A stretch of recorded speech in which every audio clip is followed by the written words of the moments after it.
ఈరోజు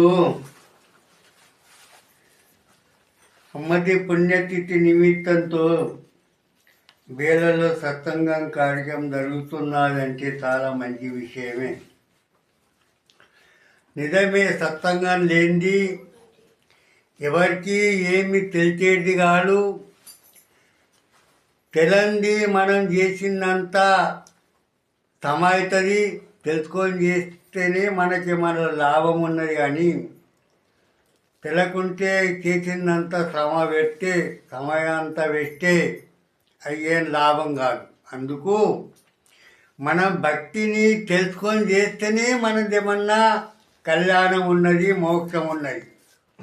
ఇక భక్తి ఒక్క కాయ ఉన్నది, మనం చేస్తున్న ఒక్క కాయ అంటేది ఏం మతలబలేదు. నిజమైన దేవుణ్ణి ఎప్పటిదాకా గుర్తు చేయమో అప్పటిదాకా మన చేత భక్తి అయ్యేది కాదు. నిజమైన దేవుణ్ణి ఎప్పటిదాకా మనం తెలుసుకోము అప్పటిదాకా మన చేత భక్తి అయ్యేది కాదు. అన్ని శ్రమలే అవుతాయి కానీ లాభం ఏం పొందేది కాదు.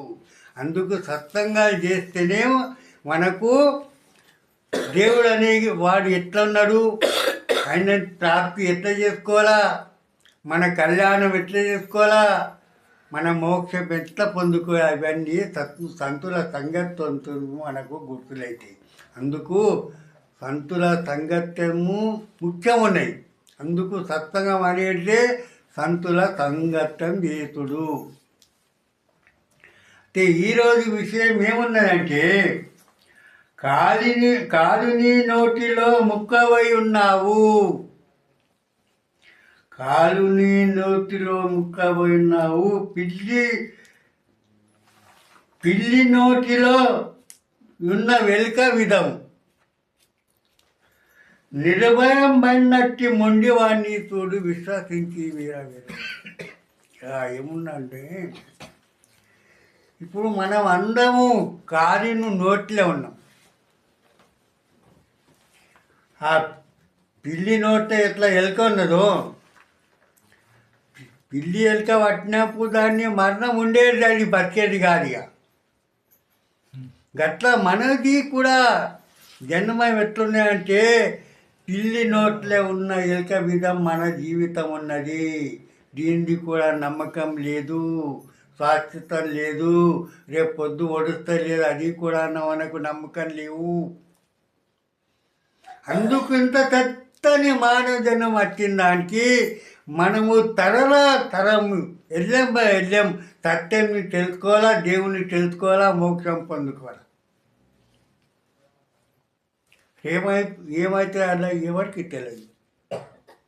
అందుకు ఇప్పుడు ఎలుక ఇట్లా పిల్లి నోట్లో ఎలుక ఉన్నది. అది ఎంత తల్లి ఏం చేసినా దానికి బతికేది ఛాన్స్ లేదు. ఇక ఏం చేసినా అది బతికేది కాదు కదా. అయినా కానీ ఇడు పిల్లి నోట్లో ఎలుక ఉన్నది, కానీ ఆ ఎలుకకు భయం లేదు. ఎలుకకు భయం లేదు. అరే మనం కూడా పిల్లి నోట్లో ఉన్నాం కదా, ఉన్నాయా భయం మనకు? ఇప్పుడు మనం కూడా పిల్లి నోట్లే ఉన్నాము, కాలును నోట్లోనే ఉన్నాం మనం. ఎప్పుడు ఏమైతే ఓడికి తెలియదు. అయినా కానీ నేను భయం ఉన్నాడు, ఆడు దచ్చింది నేను దచ్చింది అంటున్నాడు. ఇండియా ఆడు దచ్చింది నేనున్నాయా, ఆడిని అంతా బిసంతా ఆడ తప్పుతుంటుంది. అందుకు కాడులైతే ఎవరిని ఇడిచేటోడు కాడు. నువ్వు ఏం చేసినా, ఈ కోటి విద్యలు నేర్చినా మానవ, నీ మరణంబులు నువ్వు గెలిచినా, నీ మరణంబు నువ్వు గెలిచేవాడు కావు. కోటి విద్యలు లేరు, ఎన్నెన్న విద్యలు లేవు. మరణము అటలం ఉన్నది. అందుకు పుట్టినోడికి మరణం ఉన్నది, ఈ మాట సత్యమే. మరి ఎందుకోసానికి వచ్చింది వీడికి? పుట్టినోనికి సావున్నది, ఈ మాట సత్యమే. మరి ఎందుకోసానికి వచ్చిన వీడికి నువ్వు? తింటానికి వాడటానిక? అది తిండి నిద్ర అయితే గోదలు కంటున్నాయి, పంటున్నాయి. తిండి నిద్ర సంఘం అంటే ఆ గోదలుకుండా తింటున్నాయి, పంటున్నాయి, కంటున్నాయి. ఆ గోదలకు నీకేమన్నా ఫరక ఉన్నదా? అది కాదు. మానవ జన్మ ఉద్దేశమే పరమాత్మని ప్రాప్తి చేసుకొని మోక్షం పొందుకున్నందుకు జన్మ వచ్చింది. కానీ అటు చూపు లేదు. మాయన్నే పడిపోయింది. ఏం చేస్తావు మాయలు పడి? ఏం చేస్తావు? అంటే ఒక జాగా బెల్లం పడ్డదట, ఒక బిడ్డ బెల్లం. అదే దాని మీద ఈగలన్నీ ముడుతున్నాయట. మొత్తం ఈగలన్నీ ముడుతున్నాయి. ఎన్నికెళ్ళ ఒక కప్ప ఆ ఈగల్ని చూస్తున్నాయి. కప్ప ఇప్పుడు మింగుతాడు, అప్పుడు మింగుతా ఈగల్ని అనుకుంటా. ఆ కప్ప వెనుక పాము ఉండేది ఒకటి. ఆ పాము అంటున్నది, ఈ కప్పని ఎప్పుడు మింగాల? పాము వెనుక ఒక మనిషి ఉన్నాడు.